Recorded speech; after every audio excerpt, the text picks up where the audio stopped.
I used to do lots of things.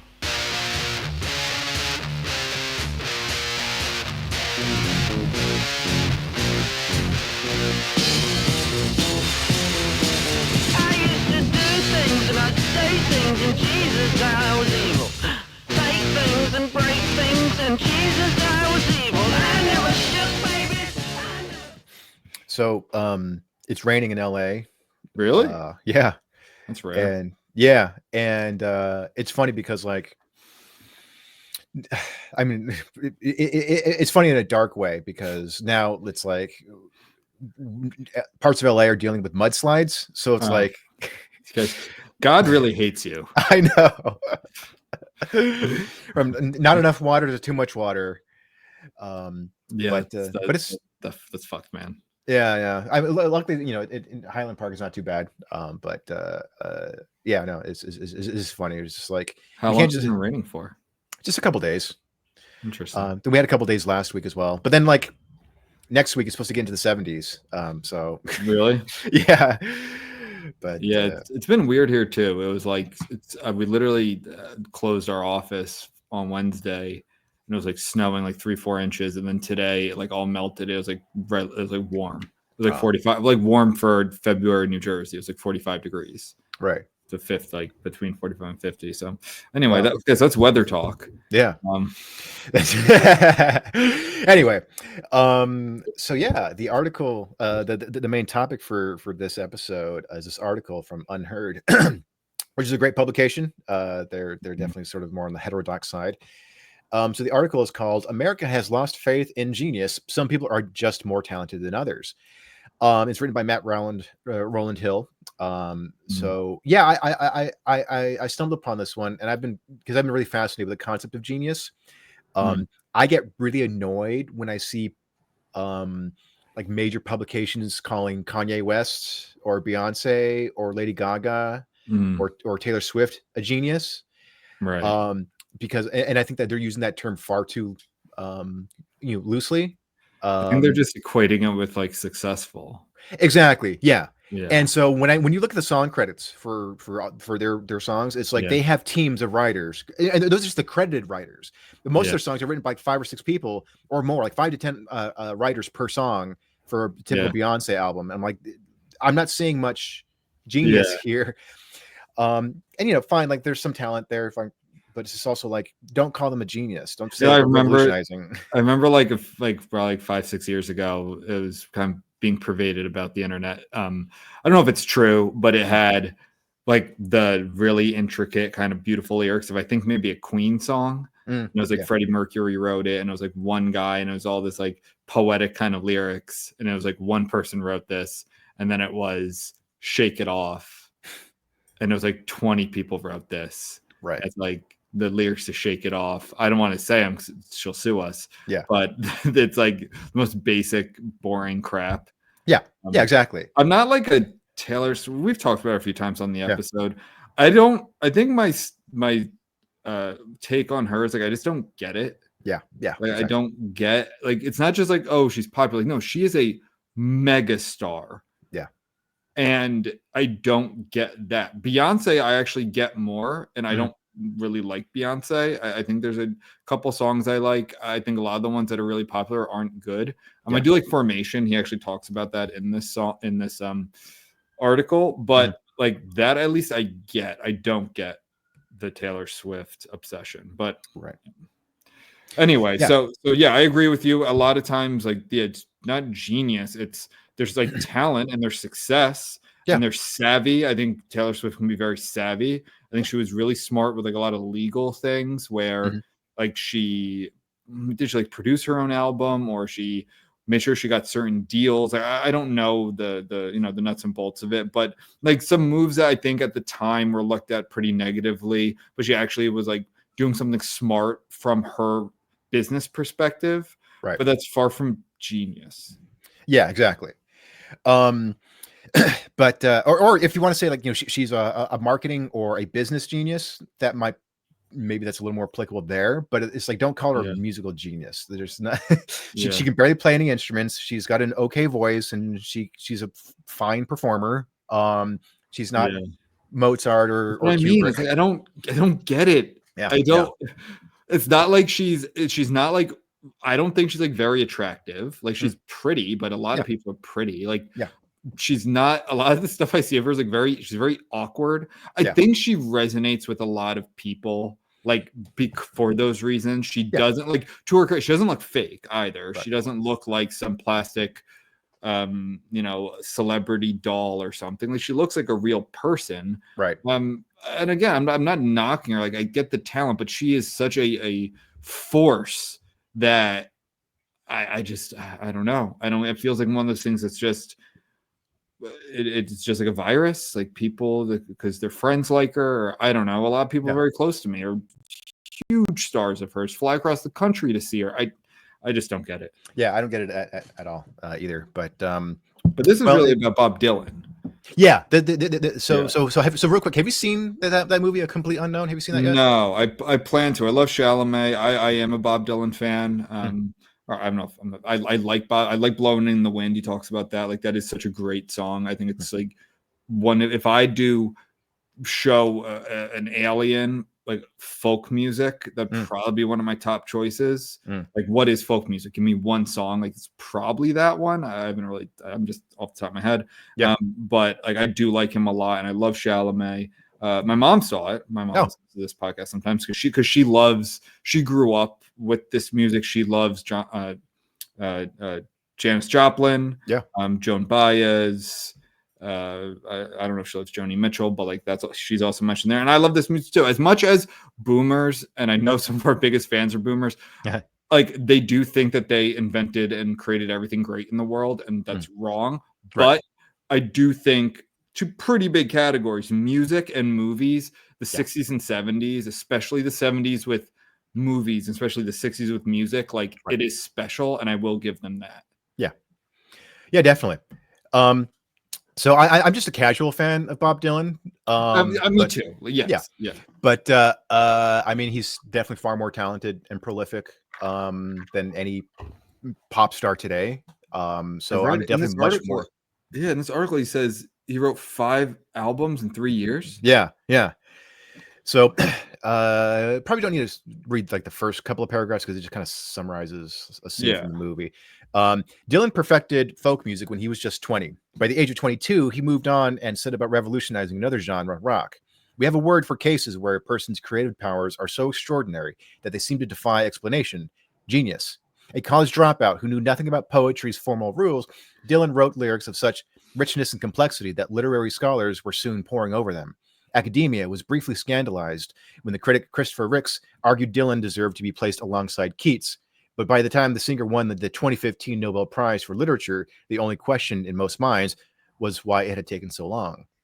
Yeah, I mean, even in my third book, The Neon God, Bob Dylan just wrote this in real life. He's not in my book. I'll get to that, but he wrote just kind of like this. I guess you would call it like a love letter to New Orleans. Right. And in the beginning of my book, it's like 2 of the 3 quotes I give, when you kind of start a book. One of them is, I think it's because it epitomizes how I feel about New Orleans, where he says, I like a lot of places, but I like New Orleans better. It's like I liked a lot of cities, I like a lot of countries, but like I like New Orleans better. And the other one, which is just kind of fun and not don't take it literally, but it's like everything in New Orleans is a good idea. And he just kind of like wrote lines like that seem like he just probably jotted that down in a notebook or something. Right. And that's what is so incredible. I read this whole love. I highly recommend you read it, or anyone listening who likes that sort of stuff and also likes to see New Orleans or Bob Dylan. But it's that kind of shit that I'm just like, that is so cool. Yeah. Today, artistic genius is out of fashion. Damn right. It's impossible to imagine today's music stars facing the particular kind of media storm that enveloped Dylan in the early 60s, when reporters reverently asked the singer to comment on global affairs and the meaning of life like he was an oracle with a harmonica. The artists we choose to idolize aren't the most gifted, but the most marketable. Ed Sheeran and Taylor Swift are more like CEOs of international mega brands than creative originals. Today, nobody would call even the most talented pop songwriter of the last decade, Lana Del Rey, a genius.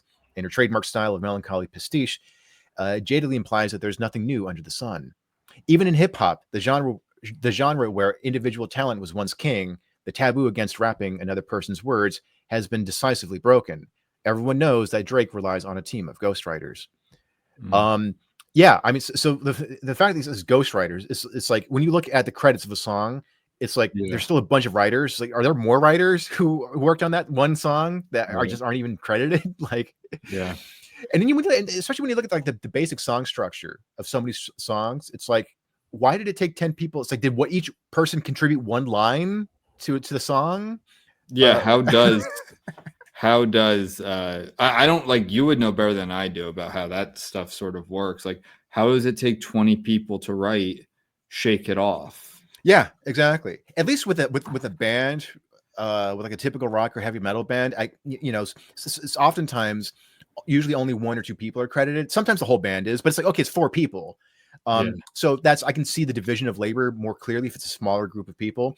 But it's like once you get past 5 and you get like 10, 20, it's like, is each person contributing a line or a word? Or I know, that's why I don't. Or is it like in a TV a TV writer's room where they have like a team of like 12 writers, but only one or two will get credit for writing a single script, but everyone else contributes a couple of jokes here and there. Or like tossing out ideas and like what this character does. Like that I get much more. Yeah. The song, it's like, hey, after she says shake it off, it's like, have her say shake it off again. And be like, all right, Jim, Jim you got credit. After that, have her say shake it off again. All right, Linda gets credited. One more time. Exactly. Okay, Bill. You know what, the song should have a fade out. Okay, you're listed on the song's credits now. Yeah. It's like a verbal meme. Oprah going, and you get a credit, and you get a credit, and you get a credit. Yeah, exactly. So and especially if it's a 3.5 minute song, it's like 10 people to come up with 3.5 minutes of very repetitive music. Yeah, I don't know, man, but anyway. The notion of artistic genius doesn't chime with an egalitarian cultural mood that means we're reluctant to admit some people possess exceptional inborn abilities that set them apart from ordinary mortals. We prefer to believe in the 10,000 hour rule, the idea popularized by the author Malcolm Gladwell, that mastery in a given field is achieved as a result of dedicated practice. When Beyonce sings Information, I dream it, I work hard, I grind till I own it, she articulates the quintessential origin myth of today's artist. Also, like, there's like the most generic lyrics, like anybody could have come up with that in 5 minutes. We're invited to believe that she's made the best part of $1 billion, not through talent, still less luck, but because she hustled harder than the rest of us. Well, first of all, I don't like Malcolm Gladwell. I'm sure he's a good writer. I don't like him. I think he's a piece of shit. But that's besides the point. That's nothing to do. I think he's douchey. I have read both Outliers and what's the other one?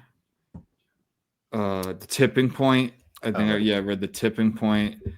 I don't know how those hold up anymore. It is very, like, I remember reading them. I think I'm like my early 20s, and they are very like kind of gripping. Like he does sell that stuff really well. Right. I'm not going to speak to the substance of it. I do like the 10,000. Like, it kind of makes sense to me. Like, I forget that it's 10,000 hours. So if you do an hour a day, I think comes to like 10 years or something. Like, I don't know the exact math, but it was like practicing something a lot for 10 years. You can like, all right, that seems like if I played the piano every day for X amount of minutes for 10 years, I could master it. Like, I don't know, I guess.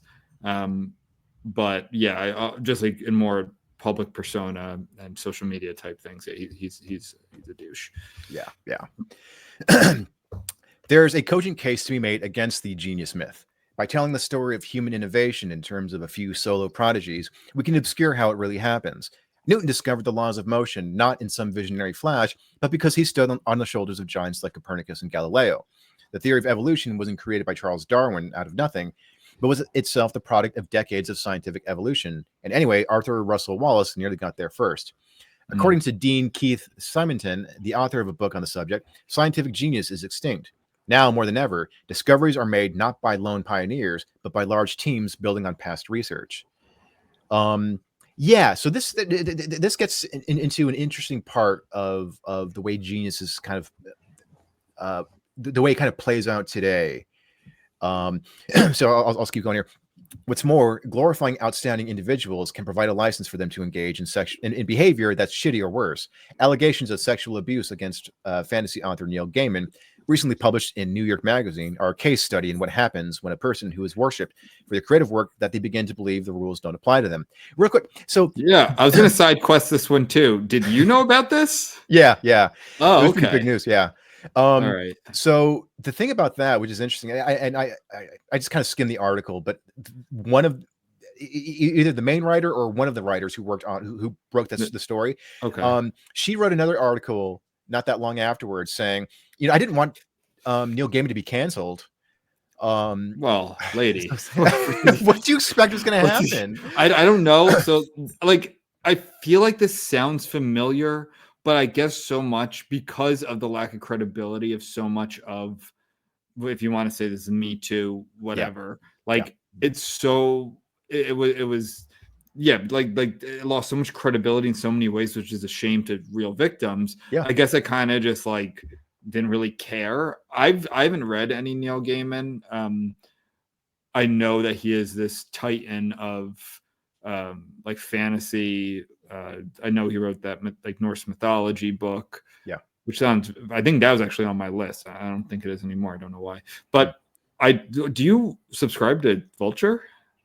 No. Then how could you read the article? I didn't read. I didn't read the article. You read like the one. topic. Gotcha. Yeah, I read the top, but then the article where she was talking about she didn't want him to be canceled came out in some other publication. What did he do? Oh, there's a bunch of shit, or at least a bunch of shit that he's accused of doing. It's pretty bad. Like it's just a lot of crazy fetish stuff, a lot of like pretty violent non-consensual stuff. Degrading. Okay, like non-consensual. Yeah, I was like fetish stuff. Well, if it's consensual, no, it's like non-consensual fetish, like licking his feet and like golden showers and shit. Like it gets pretty. God, that's awful. Not cool. It was pretty bad. And again, this is what he's accused of. I don't know enough. He's denying it all. I don't know enough about to comment on whether it's true or not. Dude, I don't get toilet stuff. I'm sorry. I don't get it. It is so like this so disgusting. Like other fetishes, I might not have them, but I get it. I'm like, okay, sure. Teach their own, but not that. That you're a freak if you're into that stuff. Sorry. It's disgusting. Yeah, I agree. That is so I don't even like toilet stuff in like movies. I think that's like I like some lowbrow humor, don't get me wrong. Sure. Yeah. But that brings me to another topic I'll touch on quickly. But like even I'm just like, oh, that's fucking gross. Like I just anyway. Speaking of like lowbrow humor, because we covered it before. Remember when we were doing the episode on Susan Sarandon and The Gutter, that movie that she was in? It's like a bowling movie. Oh, yeah. I watched it. It was actually like good. Oh, interesting. I recommend it. It's not going to be like we're going to do that whole shtick or whatever thing, but it was funny. It felt like a throwback. It was very like mid 2000s comedy, like racial stuff, sexual stuff. Yeah. It was a good movie. Okay. So that's cool to see, like a pure comedy. Yeah. Like there's Sean White is, or Sean King. Sorry, Sean King. Oh, Talcum X? Yes, Talcum X. Yeah, there's like there's like a Sean King being white joke. I'm like, damn, that's a deep cut. Like, that was a really deep cut. It's very funny. So anyway, because we talked about that before, I rented it from the library and it was good. Yeah, it was a good movie. All right, interesting. Kind of like a dumb comedy. Yeah. All right, back to this. That's good here. Yeah.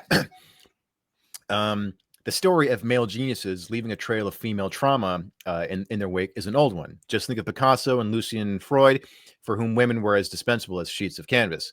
Even Einstein, it turns out, wasn't just a science prodigy, but a prodigious womanizer. Canceled. Yeah, exactly. Yeah. Well, and so part of the reason why I brought this article up, because Eric Weinstein, the brother of Brett Weinstein, has been a big influence on me. And it's funny because he talks, he often talks about creative stuff. He's a hobbyist musician, but he wrote this terrific essay about his war on excellence, and it's geared more towards like the sciences and tech sectors. What does that mean? What does that mean? His war on excellence. Yeah. So it's pretty cool. So for him, he defines excellence as like a very high standard But it's also very standardized. So it's like you go to a good school to learn a trade, you become very good at that trade or that sector, and then you go out and you get a very good job, right? Because but that's not how innovation works, though. Innovation comes through taking risks. It comes through doing the thing that everybody says you cannot do, either because it's unethical or it's not possible. And it goes, but every scientific breakthrough came about by somebody pursuing something that everyone said was not possible. Yeah. So you had to break out of the mold of academia and standards and practices and ethics and stuff like that. So this article has actually been a big influence on me as creatively. And he's talked about it in other things too. He's like, what happens if, and he in that same article, he was also kind of making a case for, like a lot of these people, a lot of the biggest, innovators, were kind of bastards. They were, they were drunks, they were alcoholics, they did drugs. Thomas Edison. Yeah.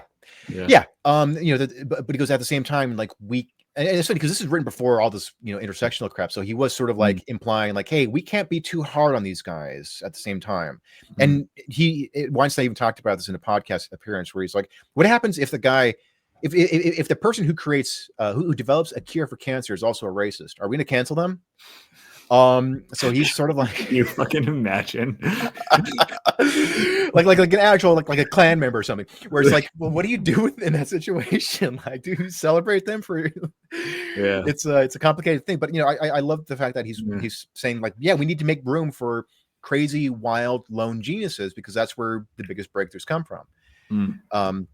So anyway, so getting back to the article, but we are poorer as a culture if we jettison ideas of artistic genius. For one thing, without it, our vocabulary for describing the peaks of human creativity is diminished. Yeah, exactly. That's why we shouldn't be going around calling Beyonce and Taylor Swift geniuses. I also can I say something before we go, because I want to say this earlier. Like, I also think that there is a huge difference between an artistic genius and like a scientific genius, where like I almost think there's, how do I put this? There's like a complete opposite effect of, let's say, like, if there's a great musician who somehow, let's say he borrowed heavily from other musicians, right? Yeah. Like the lyrics, let's say this person's really known for their lyrics. They borrowed heavily from others, and almost to the point where it's derivative, and they're very popular. I think that gets a lot more scrutiny than someone who like takes foundational scientific advancements and like foundations of science and expands on them for whatever creation you want. Like, that's almost not only expected but encouraged. You can't start at the bottom for every, like, no, it's like, oh, well, this person realized this in the 2nd century BC, and then in the 8th century AD, and then the Renaissance, and now we're here. It's like, I'm not going to you're not going to reinvent the wheel.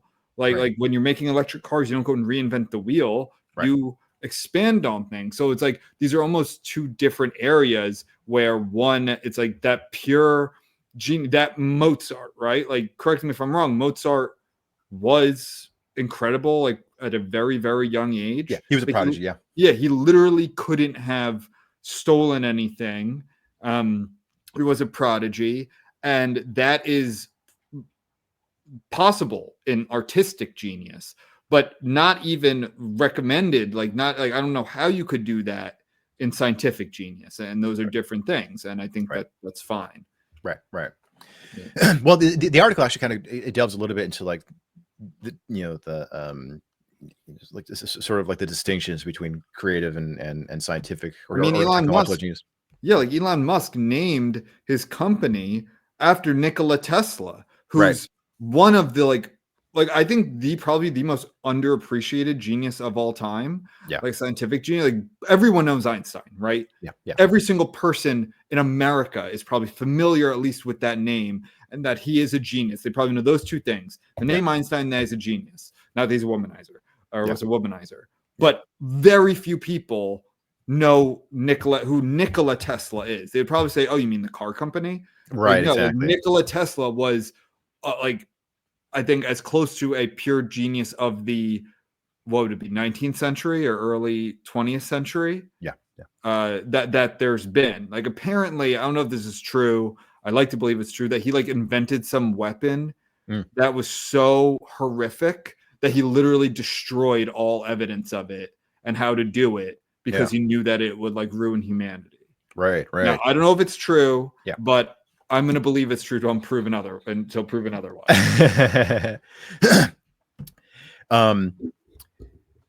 For one thing, without it, our vocabulary for describing the peaks of human creativity is diminished. Never mind 10,000 hours. Almost as soon as Dylan started writing his own songs, he came up with Blown in the Wind, a folk song so flawless, it immediately sounded like it had existed forever. A complete unknown shows a period of Dylan's life where his productivity beggared belief. In addition to the 5 epic-making albums he put out between 1963 and 1965, he could have made another one from the songs he didn't record. One day, on hearing Joan Baez sing "Love Is Just a Four-Letter Word" on the radio, he complimented her on the lyrics. She had to remind him that actually he had written it. That actually reminds me of a story, but it's actually even goofier than that. So Aerosmith, they were super heavy into drugs by the late 70s, and they had kind of, I don't know if they actually broke up. But you know, they just kind of went on hiatus, and they cleaned up and everything, so they got back together like the early to mid 80s. And so but they even said that like so much of the 70s they just don't remember. And so when they were cleaned up and they're you know, for the reunion, and they're having dinner together, a song came on the radio, and then Steven Tyler goes, "Oh, this is a good song, we should cover it." And it's like, yeah, that's us, like that's our song. Like, that's like Good. All right. The desire to venerate remarkable individual talent is a natural human instinct, and a culture that doesn't revere artists will find other objects of devotion. Nothing makes me despair more for our culture than the fact that if in 1965 the popular archetype of genius was Bob Dylan, in 2025 it's Elon Musk. The exaltation of the unfathomably rich is a phenomenon that would have baffled a veritable genius of a previous generation. Orson Welles, who at 26 made a plutocrat the grotesque antihero of his cinematic masterpiece, in contemporary equivalent of Citizen Kane, Danny Boyle, otherwise a serious filmmaker, portrayed Steve Jobs as something between a tragic hero and a mystic seer. I mean, I think there are people who celebrate Musk for being incredibly rich, but I think there's also, I think he gets almost as much, if not more, recognition for, you know, his business acumen. Yeah, I mean, right now he's kind of doing everything. Yeah. Some I'm not a huge fan of. Some Right. I'm fine with. It's I think, I don't know, man. Like this is very topical because I'm more concerned that as for like culture, it's gonna backlash and we're gonna go back to the bullshit that we like feel like we mostly just got over. Yeah. And I wish that he would focus more on like space exploration and making more clean cars, making them more affordable, so that more people can buy them. I'm very much, I say this a lot, but I'm very much like a proponent of terraforming other planets. Just because like I'll probably never see it in my lifetime. Anything really, I don't know. I just think it's incredible, and it's the new frontier. And I'm, as much as I'm against, like I'm an isolationist in so many ways on Earth, I think that I would like to see America be like the forerunners for space exploration. And I wish that he would focus on that. And I don't get it because he's so rich. It's like, why? I don't know. It's one of those things that is not the topic of this episode. Like, why do you need more? Like, why do you? I don't know, man. It's just kind of bothering me because I don't want what a lot of us voted for, and the angle of, because I mean he's with the Republicans now, that we thought they were going to be usurped by the you know, by the richest guy on the planet.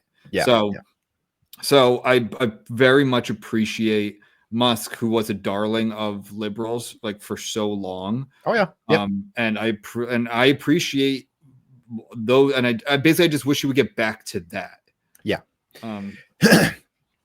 No, I agree. I will say this though, and I might write this as an article or submit it somewhere. Because there are, I mean, when you see AOC saying that, Elon Musk is a very unintelligent billionaire. Yeah, it's like, and don't give him. You said that? Yeah, she tweeted it, and it's just like, you got to be fucking kidding me. Stupid. Like, so I will say this as kind of a tepid defense of Musk and his eccentricities. So, so real quick, getting back to that article that that Eric Weinstein wrote, I actually have sections of it written on my chalkboard here about his definition of genius. So it is the farsightedness needed to deduce the existence of a higher peak, and 2, having the character and ability to survive the punishing journey to higher ground. Elon Musk demonstrates that so unbelievably well. So basically what it comes down to is you have to have a vision. You have to be able to kind of see the future, and then you also have the guts to be able to like bring that vision alive, because people are going to tell you can't do that, blah, blah, blah. So even before he got involved in the culture war, there were so many times when Musk took a really risky, what seemed like a really risky business decision, right? And then so Forbes and Wall Street Journal were saying, oh, this might not be a good idea. This could, can mess things up for his companies. And then 6 months later, it's like, the stock just like shoots up. It's like he has the ability to be like, I'm going to take a short-term hit now. People are going to call me crazy. I'm going to get a lot. It's going to be controversial, but it's going to pay off big time later on. Yeah. I'm not saying that every crazy thing he does is going to pay off, because even history's geniuses made a bunch of fuck ups. But I'm also sort of like, yeah, what he's doing is crazy, but let's wait. I'd rather see him like this feels like he's fucking up, like not. Like he's not trying to do like, look, I appreciate, and I think most Americans appreciate the concept of like a more efficient government. Yep. And there's no doubt that there's tons of waste and bullshit. Yep. And that, he wants to help with that. Fine. But I also think it's getting to the point where it's just going to bother people. It's going to feel like, well, now you're just doing the same sort of thing. Like you're not giving us more freedom. You're, taking away stuff we rely on, or you're hurting our bottom line, where the uncertainty is hurting our stock portfolios and hurting our crops and hurting our food prices and all of that. So it's like, dude, I'd rather see him mess up, like trying to create the next, I don't know, like a rocket, or I mean, I don't want to fuck up too bad with that either, because people die, but something like that, like really, or like, why can't he put his talents like nuclear fusion or something that can change humanity? Like all these wars and the human suffering in across the world for minerals and energy and all of these things can, I don't know if it goes that far, but like if nuclear fusion's attained, the way I understand it, it would like completely change and make obsolete things like oil, and we wouldn't have to do wind farms or solar panels or any of this shit, because nuclear fusion, not nuclear fission, nuclear fusion would completely change how we can operate as a society, or as a world, and it could less pollution, and that means better food and all of this stuff. That would just be like, dude, tackle that. Right. Like you would be remembered as one of the greatest human beings in exist, like ever. Yeah. Not trying to like cut more waste, and like, other people can do that though. Yeah. Like you get other tech kids, because he literally has like 19-year-olds working on this shit. Yeah. Like you can get other savvy tech kids, give them clearance, whatever, and they can go in and do this, but like work on this other groundbreaking stuff because he's so talented. Right. Now, that's a fair point, but who knows? Maybe after all these cuts, like America just becomes king of the universe. Dude, the cuts, like people have to understand the budget. Like unless you start cutting things like Social Security and Medicare, it's a drop in the bucket. Yeah. Like, and I'm a big proponent of cutting military spending. That doesn't mean we're less safe, but making it so like that is somewhere where you can make cuts. But that's really hard, even this changing Republican Party, to do. Yeah. I'm for it, and taking like, we don't need troops in all these places. Let Europe defend themselves. Yeah. Like that's fine, and make us an impenetrable force and navigate the seas with our I almost said Star Destroyers. What are they called? Like nuclear submarines and all that shit. Yeah. You know what I'm trying to say? Yeah. Like our fleets, and like I don't know. I think that's where you can make cuts. Like, I don't think we should be funding trans shows drag in Colombia or Ireland or whatever this crap is, and those should be cut. But if you're looking at it from a budget, it's just nothing. It's insignificant. Yeah. Back to the article here. A culture that holds up tech overlords as avatars of the highest human aspirations is one that has wholly capitulated to the logic of hypercapitalism. The only way of justifying our society's spiraling inequality is by pretending that Musk and co. owe their billions to transcendent brilliance, rather than the fact that they have managed to gain control of vast quasi-monopolies in a golden age of crony capitalism. For anyone who thinks you need to possess stupendous intellectual qualities to end up a billionaire, I have two words: Mark Zuckerberg. I don't like look, I don't get it. Zuck might be like an alien. He's definitely weird, and I don't like him generally, but like, I don't know, like, you don't think he's a genius for he basically created the concept of the modern social media. Like, there was there's other stuff. But like teams, but it was his vision. And I don't know. I think this guy's being a little hard on. Like, I'm sorry. I just think Bob Dylan and Elon Musk are different, and that's great. Like, I don't know. No, I agree. I think he is being a little bit harsh on. I mean, I think he makes part of a fair point here about, like, crony capitalism and how that may have played a hand in success. But at the same time, no in terms doubt. of, like, no doubt. Yeah, but in terms of, like, being a visionary, like I said, getting back to Eric Weinstein's definition, where it's like someone who can see the future and muster the resources, corral, like, the resources to build that vision when other people are not taking that risk. That's kind of the actual definition of genius in many ways, I think. And it's not just a vision. I can have visions. Anyone can just have visions. Like, I'm envisioning us on Mars with water and farms and stuff. Like, anyone can envision it. Anyone can just take them. Seinfeld reference. But like, they made the pathways. They figured out the teams. They I don't know, created it from the ground up. Like, I think so Zuckerberg's a good idea because he didn't invent the concept of social media. I don't think. Wasn't there like Friendster before that, and MySpace might have been somewhat before that or around. It was before that. For sure, MySpace was right, because I had a MySpace before I had a Facebook, and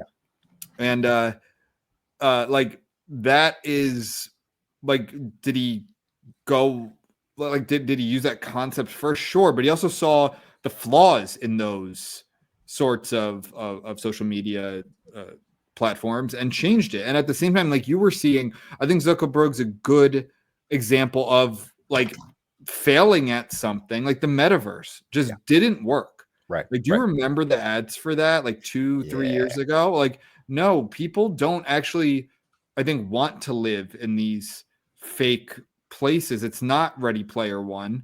Like, as much as I think there are subcultures throughout the world, I know Japan has otaku and all these things, where like people just live in their games and the World of Warcraft, South Park made that joke. But like, for the most part, no, people want to live in the world. Yes. They like the world. They like things. They like their friends and families and communities. So, but did he lay the groundwork for something? Is he on to something? Like, I don't know, but I definitely would not say it's a success. Right. Yeah. Those meta. Oh my god, those ads cracked me up. Like the acting was so bad in those. The metaverse. I just remember it was like, first of all, first rule of the metaverse commercials: no white people allowed. Yeah, that was number one. The metaverse was not gonna have white people, and they were just like, I'm looking at them like, this looks terrible. It's not even like, oh my god, it's a virtual reality. It's like, this looks like I'm in a shitty video game. I just remember there's one part where when Zuckerberg is talking to some chick, she's like the chief developer or some shit. And then, but they're having this conversation. They're trying to make it sound casual and like organic. And she's like, "Hey, Mark, so what's your favorite game to play in the metaverse?" And he's like, "Well, during quarantine, I got hooked on Zombie Dogs Part 2." And she goes, "That's awesome." Anyway, it's just like, oh man. But anyway. It's true that our ideas about artistic genius have been unhelpfully tied up with our ideas about masculinity. It's just that the word is applied far more often to Dylan and Leonard Cohen than their contemporary Joni Mitchell, whose astonishing lyrical gifts rivaled theirs, and who, unlike them, was an outstanding musician and singer too. and we should be under no illusions that exceptional artistic gifts come along with superior moral qualities. Viewers of A Complete Unknown will tend to agree with Joan Baez's verdict in the film that the young Dylan was kind of an asshole. But societies express their values through the people they adulate. Personally, I would rather live in a culture that reveres the man who wrote Like Rolling Stone than the man who paid engineers to invent devices that drive teenagers to depression and self-harm and turn all of us into addicts. While the preening young men of previous decades sang bad poetry over acoustic guitars, I'm told by teacher friends that teenagers today are more likely to have an online business side hustle than belong to a band. I can't see this as an encouraging development.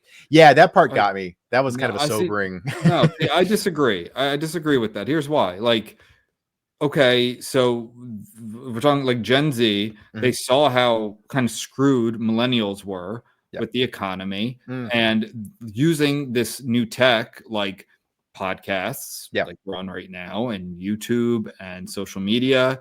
Like they are getting in early, making money. Probably some of them seeing that college is a scam for a lot of people. That's true. And it's like, I can start a business young. So many people say, oh, you know, like so many older people are like, oh, I would rather give you money for a startup than a loan for a startup or something than college, which is you're just in the hole already. And I think that's like disingenuous of this writer to be like, that's a bad thing. Like, first of all, this is America. Like we're built on tons of people having, they didn't call them side hustles then, but tons of people working multiple jobs. And like, I'm sorry, I don't want the world to just be a bunch of like young dudes playing acoustic guitar. Like not that I have an acoustic guitar, I can't play it because of my hands, but like there's nothing wrong with that either. But to be like, that's what everyone should be doing. Like, I don't know. I just disagree with that. Like, if people want to have legit side, no, I don't want these to be scams. I don't think it should be all just multi-level marketing or shit coins, but like real side hustles. Like, no, that's something that should be like praised. That's something that's like a good thing because so many of these kids could just be doomers and complain how everything sucks and become like Tumblr leftists.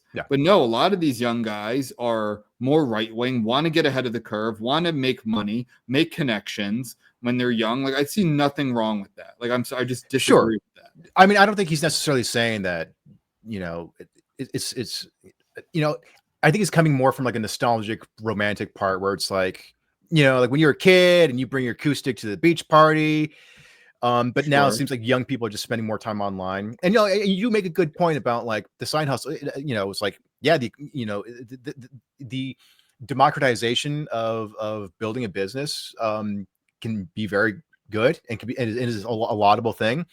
But there's something where it's like, it's almost tying into like the nostalgic, like, yeah, like go out and do something crazy, go out and have fun with friends, play guitar on the beach late at night, you know, go do rather than staying inside and working on your side hustle and listen to Andrew Tate. I think, of course, but I think he's also being a little dramatic for effect with that way he worded it there. Like, yeah, the other side of this would be like, no, we don't just want a bunch of like Andrew Tates. We don't just want a bunch of like cutthroat dudes. Like, that's not fun either. That causes lots of problems. Look at like all the penny stock fraud and all that. Like, we don't want that either. We don't want a bunch of wolf. We want to strike a balance. In fact, like, I would be cool if some of these guys did both. They learned I already know whatever kind of child I have, boy, girl, whatever. Like, one of the first things I'm doing is putting a guitar in their hand. Hell yeah. Like, at a very young age. I think it's great to learn. I think just knowing a musical instrument, and well, I'm not going to have a piano in my house. I don't have the space for it. And maybe like, I think it'd be like, maybe they're into brass or something. You want to do trumpet? Sure. But like a guitar, like you said, you can bring it to the beach. You can bring a trombone to the beach. Like, you could, I guess. But like, I just think that is such a rewarding thing to have. Like, one of my best friends in college, he's not a musician, but he can play guitar, and he just would play in college, and it was cool. And it'd be fun to like play video games. He'd be there playing his guitar, and it's a nice skill to have, and it's something to get your eyes off of a screen. I'm all for that. And who knows? Maybe you are a talent and you wouldn't have known otherwise. So I think that's great. But I also, like, again, I'm repeating myself here, but it's like, yeah, dude, but there's also, you know, these Gen Zers saw that, or like saw that, you know, hey, we need to make money early. We need to make connections. the similar paths of the older generations where you could fuck around, go get a college degree for relatively little, and you had a spot for you in the marketplace doesn't exist anymore. Right. Or for not as many people. Yeah, right. Okay, so the last paragraph here. And the simple fact remains that however much we democratize and demystify artistic talent, some fluke combination of genetics and circumstances will occasionally throw up a Bob Dylan or Joni Mitchell, or a Sylvia Plath or Virginia Woolf. Instead of being diminished by the achievements of the most gifted men and women, the rest of us are exalted by them. Listening to Like a Rolling Stone can expand our sense of what human beings are capable of. Only a few human beings, mind you, you or I couldn't equal it if we were given 10,000 years. So yeah, I thought overall it was a pretty fascinating article. I've been really fascinated with the concept of genius. So yeah, this kind of struck a chord with me. This is a very you article. Yeah, it is. Yes. All right. I do want to see. I very much want to see the movie. What's it called again? A Complete Unknown. Complete Unknown. Yes, Yeah. I'd like to see that. I plan to. Yeah.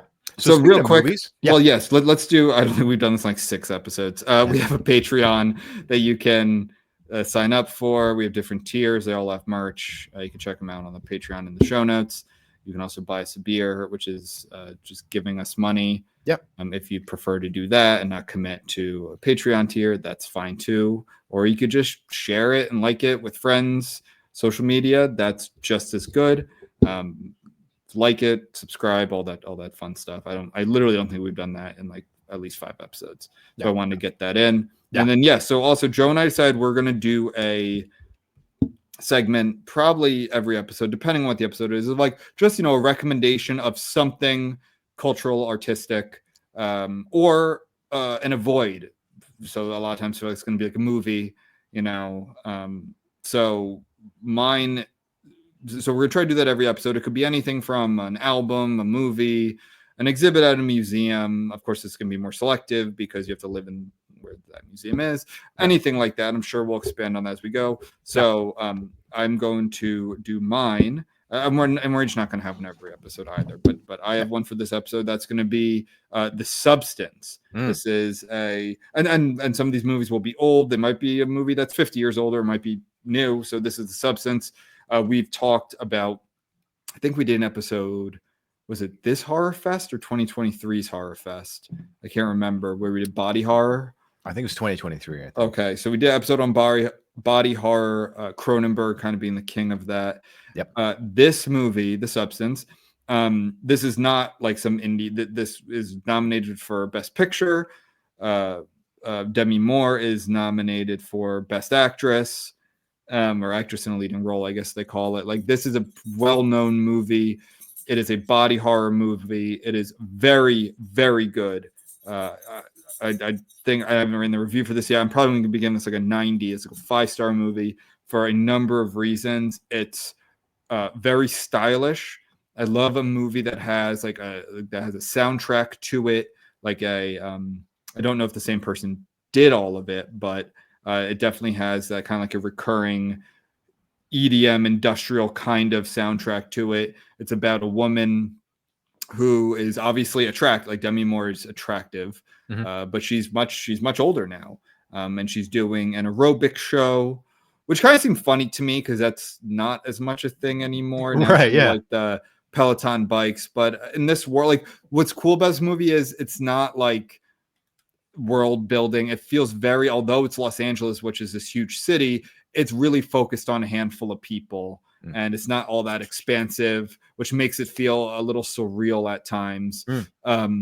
So she is she's successful, like very successful, but she's older, and the CEO guy, who's played really well by Dennis Quaid, who's just like this kind of like malignant character. He's really good.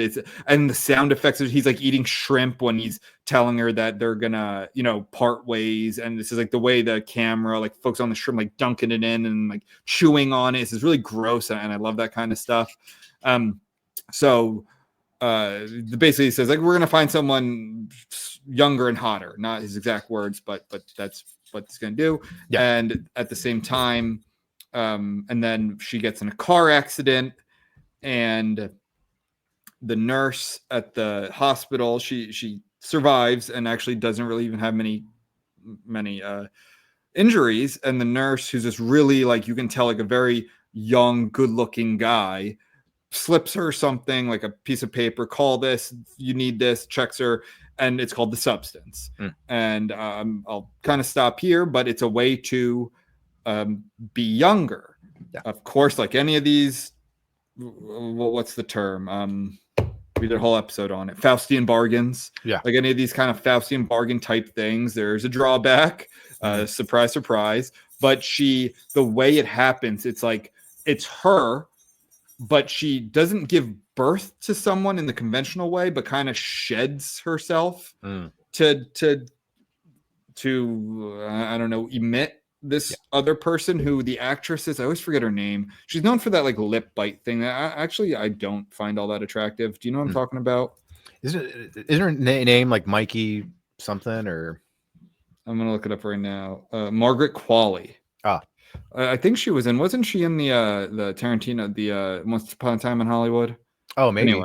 Anyway, she's noticeably hot and like tight, and she wears, she's a showstopper, right? She's very attractive, but it's her, like, it's still Demi Moore's character. Then she goes to the audition. You can see where it goes from there, and then there's the whole deterioration. And basically, that if that was just the movie, that would be a good movie, and it's fun, it's exciting, it's like gross in more ways than one. But the practical effects in this movie are awesome, dude. I'm talking like Society. Remember Society? Yeah. Or a Cronenberg movie, The Thing. Like, I was shocked with how cool it was at the end, and inventive and gross.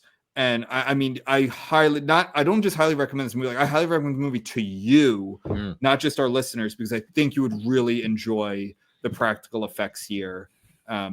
It's like over the top, but I don't know. So that's my recommendation. Again, this is an Oscar-nominated movie. This isn't some indie thing that I scrounged up.